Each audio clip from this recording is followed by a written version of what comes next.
I need us to be careful not to demonize pretty privilege, and also be careful not to overestimate the importance of looks in our endeavors. A couple of days ago, I took to TikTok to conversate about the importance of our looks in our endeavors. I was obviously shocked by the reception of the video, and I was a little bit charged up, I can't lie. I'm not used to people disagreeing with me, to be quite honest. People love me on the internet. I create a lot of beauty content, and it's been a while since I've created a video and I've had a little bit of like backlash. But everyone kind of had their own thoughts about it, and it made me realize that we actually have very, very different perspectives. And we have different perspectives because we have different experiences, we live different lives, we've seen different things, and by virtue of that, we are going to have different perspectives because of our experiences. So me saying that looks don't matter and having a little bit of resistance from the public, it was shocking, but I quickly came back to my senses and I was just like, of course people are going to disagree. But at the same time, some of the people that disagreed are people that have never even built anything from the ground up. There's not even experience that they're coming off of. The only experience that they have is the fact that some boy picked somebody that looked better than them. Therefore, of course, whatever Angela's saying right now is nonsense. I'm not coming from a male-centered POV. And I know that some of the people that disagreed as well are the same people that will always attach a woman's achievement to their looks. It's very difficult for them to applaud a beautiful girl for working hard. It's never the thing with them, according to them. The only reason why somebody could have something is because they're beautiful, which I really feel is an outdated form of thinking, because we have seen in reality a lot of girls that work really hard, girls that are in the top 1% in terms of looks, that work like a dog, like that work all day, every day. And we've also seen people that don't necessarily fit the conventional look, but they've come across groundbreaking success. So your looks really don't matter, because if they mattered, the people that don't look conventionally attractive would never ever come across success in their life, because this particular thing is not there. So if A doesn't directly give you B, then they do not correlate. And that's why I said your looks and success do not correlate, and they never will. Surprisingly, some of the people tried also to kind of disempower me and being like, the only reason why we're watching this video is because of your looks. And it made me realize how looks will always be something that is used to disempower women. It doesn't matter where you are on the spectrum. People will always find a way to disempower you because of how you look like. Unfortunately, I'm not the person that ever really overestimated how I look like, and it's also because I don't overestimate other people's looks. I don't care whether somebody looks better than me or not. If I want something, I will always go headstrong for it. And if you represent whatever it is that I want, I will definitely look up to you. I don't care how you look like. Even if you're quite literally the opposite of what I look like, I will still look at you as a model of inspiration. And sometimes with people, they find it hard to look at somebody that looks different from them as a model of inspiration, because they will always find reasons as to why they're successful and why they can't reach those same levels of success. And looks is always something that's part of the equation. And I was made privy of this because I come from a POV of somebody that teaches women how to make money on social media, the hair influencer space specifically. And this question is something that has been posed to me, and that's why I decided to talk about it, because it's a question that has been posed to me a couple of times that, Angela, do you think my looks matter? Angela, do you think if I don't look as good as you, do you think I'm still going to be able to make it in the space? I was shocked even at that question, because I'm not a person that's ever considered looks as a stumbling block. And I know exactly what you're thinking. And you're probably thinking, of course, Angela, you haven't experienced any stumbling block with your looks because you look good. And yes, I do. I always have. But I've also been in a point where I've been disadvantaged, especially in terms of my looks. If you're somebody that has been locked in with me from the beginning of my journey, you know, I experienced a lot of acne. Even when I was still trying to be a wig influencer back in the day, when I was still a brokey and I never had money for wigs and I never had money for anything. The only thing that I had was me, my camera, and my hair that starts in the middle of my head. That's all I had, and I never really cared. I still posted videos with my hair, regardless of whether it looked horrible. I never cared because I had a dream. I never really cared. And the comments were terrible. People would come at me. Honestly, people would laugh at me and people would say really mean things. And with every insecurity of mine, I've been able to monetize. I've never been a person that has positioned themselves to be the hottest person on earth. Honestly, I do think I'm hot, but I'm not a person that is led with that. So when the girls asked me the question, I really took them down memory lane. I was like, this is how Angela started. I don't lead my career with my looks, but I can afford to look better than the Angela that started. And you could also get there if you actually don't care about how you look like. decenter your looks completely, not giving a shit how you look like. And whether people think you look hot or not, it doesn't matter. But it will get to a point where all of those things are things of the past, just like me. All those things are things of the past. But I still bring them up in conversation right now because people see the final product, which is this beautiful Angela Slake, and they're like, oh, Angela, don't ever start with us. You can't be saying that because you look hot. To me, I think looks are an advantage. Just like being a better speaker is an advantage. Just like being a musician and being born with a beautiful voice is an advantage. Just like moving to a different country and the native people of the country having better opportunities than you because they know how to speak the language of the country and you can't. But that does not mean it's impossible for you to garner success in that country. It's not impossible. It's very possible, even if you have things that are kind of working against you at the moment, or in that moment rather. So it's a very crippling mindset to think that your looks matter. It's a very crippling mindset to even look at me and think that Angela's only has the things that she has, or she is who she is because she's so beautiful. And the only reason why I watch her is because she's so pretty. That's not true. That is in fact not true. There's a lot of people that are way more beautiful than me, that are not even half as successful as I am. I saw a comment also in my comment section, and it said, somebody said money's the only thing that has no feelings, or money's the only thing that has no, or money being the only thing that doesn't discriminate. Yes, money's the only thing that does not discriminate. Doesn't matter where you're from, doesn't matter what you have, doesn't matter what you don't have. You are, in fact, very much capable of coming across immense amount of wealth. If you're going to take your looks and recognize them as a disadvantage, it's only going to be detrimental to you. Whether you think I understand or not, whether you think I'm wrong or not, it's only going to be detrimental to you. It has nothing to do with me, because I don't regard my looks at all. Whether you think I'm the hottest thing you've ever come across or you don't, it really doesn't matter to me. I will always be the person to chase my dreams. It doesn't matter where I'm ranked on the beauty spectrum. And also with looks are something that people will always use against women. It's always something that is used to disempower women. And again, it doesn't matter where you are on the spectrum. People will always find a way to use your looks against you. Always. And if you regard them a lot, if you overestimate the importance of your looks, and again, it doesn't matter where you are on the spectrum. It doesn't matter. It doesn't matter.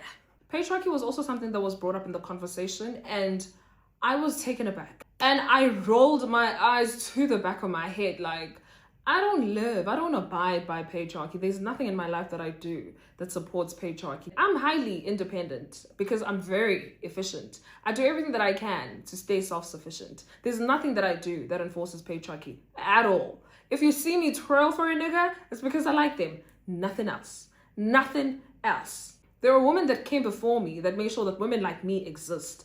I am a physical manifestation of what those women fought for. So today when I sit here and I talk about these things, it's because those women existed and they fought for women like me to exist. And that's why I'm able to say the things that I can say to you. Oh my God, I ate that. Whoa. What? Whoa, I ate that. What? Who am I? Who the fuck am I? Who am I? And if you live by patriarchy and how you look like enforces that system, that's on you, boo. I am not a part of that. I am not a part of that. And I will continue to say the things that I say because I don't enforce patriarchy. I don't twirl for niggas. I don't care whether Jabu in high school liked Ulisedi because the Sedi looked hotter than me. I never cared. I never cared. Also, I can't make examples of corporate because I've never been in the workspace. I've never been hired before. I can only make examples from school because I know that there's always been teachers that would like particular kids because they look better. I wouldn't care because I know that that's not the thing that's going to get you to the next grade. What's going to get you to the next grade is the fact that you're competent. It's the fact that you study. It's the fact that you put in effort in your schoolwork. And that's why till this day, it will never be something that I lead with. Because I believe that competency is the most important thing. I believe the thing is competency. You might be faster than the person that is competent because you look better than them. But in the long run, they will beat you. If your level of competency doesn't improve, in the long run, they will beat you. The only way you can stay ahead of them is because you're more competent than them. So to me, looks will never be the thing, guys. It'll never be the thing. There's far more important things that get you closer to success than your looks. And people that know me personally know that I'm very much for pretty privilege. I like the fact that pretty privilege exists. I love when somebody embraces the fact that they are advantaged because they look beautiful. I love it. I love to experience it. I love to see it. I love to see it in people. I love to even experience beautiful people. Imagine life without beautiful people. How boring would that be? How dull would that be? I appreciate beautiful people. I appreciate myself. I'm gorgeous. Drop dead gorgeous. Some of the people actually also came at me like, Angela, how about you don't take care of yourself and see if you'll be getting the opportunities that you get right now? And I'm just like, you think I look good for anything outside of the fact that I like it? I don't look good for anything outside of the fact that I like it. I like looking good. It's my whole niche. I've built a 7-figure business off of looking good. So how the hell was I able to do that without me being passionate about it? There's no way. I'm very passionate about looking good. I'm very passionate about makeup, hair, dressing up. It's always been my thing. I've done it since I was able to buy makeup from a Turan shop. Matter of fact, the best part of going to school is the fact that I got to wake up and do my hair and put on a bit of lip liner, a little bit of lip gloss. After break, my teachers would literally be calling me to wipe my lips because my lips were so red. I'd put on lipstick. There used to be a lady that sold red lipstick outside my school and I'd buy it all the time. If my teacher took it away from me, I'd be buying another one because I don't care. I never cared. I will be wearing that red lip, baby. Sorry. Sorry. So looking good has been something that I've always loved. Beauty overall has always been something that I love. I don't do it because I think it's going to make me more successful or anything like that. You telling me to not look good would be you telling me to drop my passion. And I'm not going to be doing that just to prove a point. We also need to know that I'm not male-centered, guys. Like, I'm not male-centered. I'm not male-centered at all. And I think those are the things that kind of impact a lot of people's perspectives when it comes to things like whether your looks matter or not.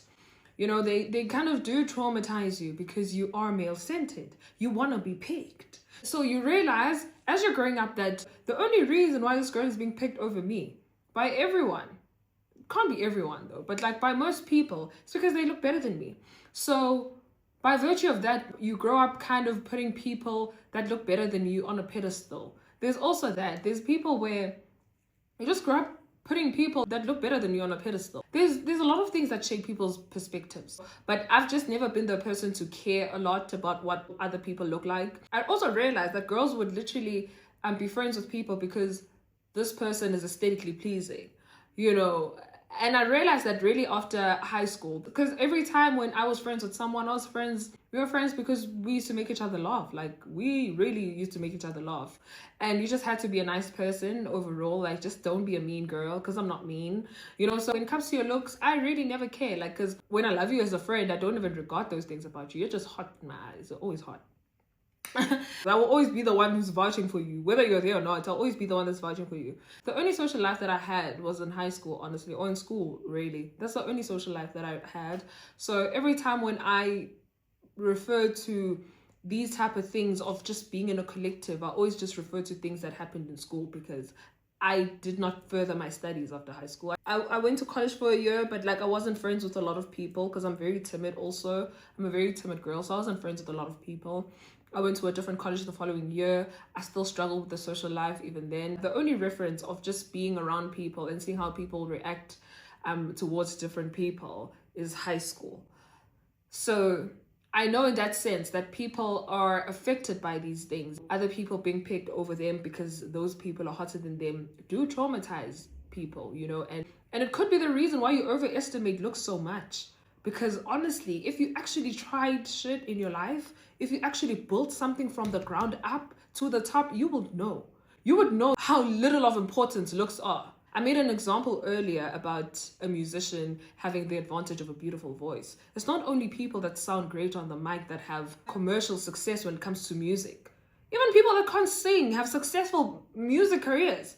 Someone that can't even sing, that can't hold a note, they can't sing for shit. If that doesn't tell you that the thing will always be competency, and competency is the amalgamation of all these things, a combination of all these things. How hard you work, how good you look. There's a list of advantages that people have in respective fields. Whatever field that you're in, you must stack up those advantages, and all of them must work so well together in order for you to reach success. So even in the beauty space, for example, off the top of my head, something that I've actually done.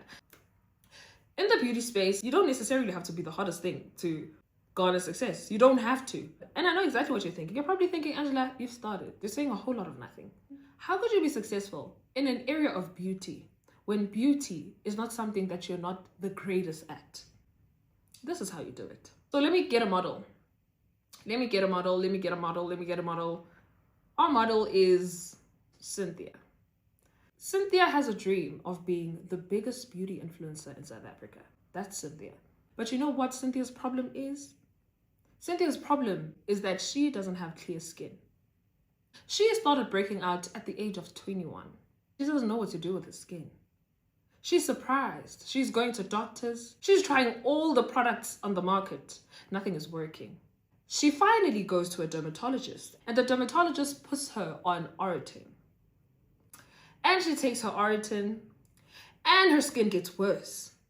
She borderline hates herself at this point because she even struggles with looking at herself in the mirror. She's struggling with consuming her own face. She can't look at herself, let alone other people. Cynthia gets so depressed with this thing that she can't even study. Cynthia doesn't want to even go to school anymore because there's a lot of people at the school and everyone is just commenting on her skin. Everyone's just making her feel like shit. Everyone is recommending products when they see her because her skin is so horrendous. It's terrible. It's horrible. But Cynthia has this dream. She's literally been saving up her lunch money so that she could afford to buy her first iPhone, so that she can create content. Cynthia doesn't eat at school so that she can afford to buy makeup products. She's stacking up her money, the money that her mom is giving her. She's stacking up that money because she's got this beauty career that she wants to pursue. She wants it. She dreams about it. She thinks of it all day long. Every day, Cynthia literally goes to Clicks. It's still Cynthia's favorite store, by the way. She literally goes to Clicks and she just looks at the products. She can't even afford it. But she's stacking up her $50 so that she could have at least some money month end to buy powder, to buy all of these things so that she can pursue this career that she has. And the skin is doing whatever it is that it's doing at the moment. She's insecure heavily. But Cynthia has this dream. Eventually, Cynthia saves up money. Cynthia gets her first iPhone, her first iPhone 6. Wow, what an achievement. And Cynthia starts locking in with this dream. Cynthia still looks like shit. And she's not oblivious to the fact that she's disadvantaged. But Cynthia still thinks she can do it. What does Cynthia do? Because this thing is not going to bring itself to her. She's got to bring out that dog in her. That's the most amazing thing about Cynthia. Cynthia still doesn't think her looks can stop her. She doesn't. She doesn't think the acne can stop her. She doesn't think anything can stop her. That's the most beautiful, the most commendable thing about Cynthia. Cynthia just doesn't give a shit. Cynthia goes to the extent of dropping out of school, regardless of everything going wrong. Regardless of everything going wrong, Cynthia still faces this thing headstrong. And she continues to post her videos. When she was supposed to be studying, Cynthia's sitting in her dining room, in her mom's dining room, filming hair tutorials that nobody will probably even watch because of how she looks like. But you know what? Cynthia creates a video. And it blows up. It blows up. And little does she know how that video would change her life dramatically. One video. Cynthia experiences a life that she didn't even know existed. Things just get ridiculously good. And you know why? Cynthia never cared how she looked like. She never cared.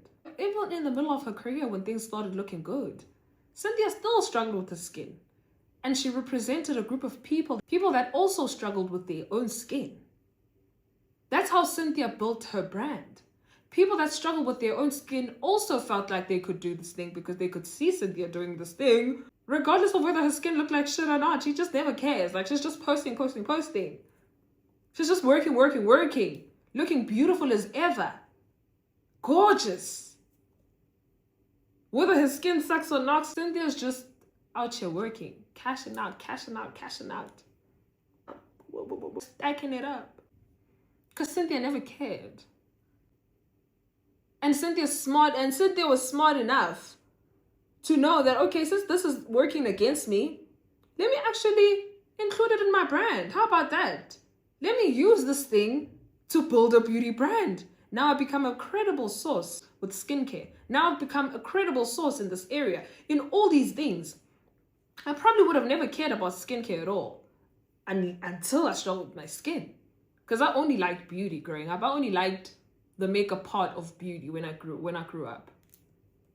She found ways to use her disadvantages in her advantage. She's not sitting there stacking up excuses. Oh my God, I have acne. Oh my God, everybody's gonna think I'm shit. Everybody's gonna think I look terrible. Oh my God, Angela just doesn't understand. This is how I look like. I can't because I don't look like her. See how easy it is? So your looks can only get you so far. Only get you so far. So it's all up to you, guys. It's really, it can only be up to you. It can only, honestly, be up to you.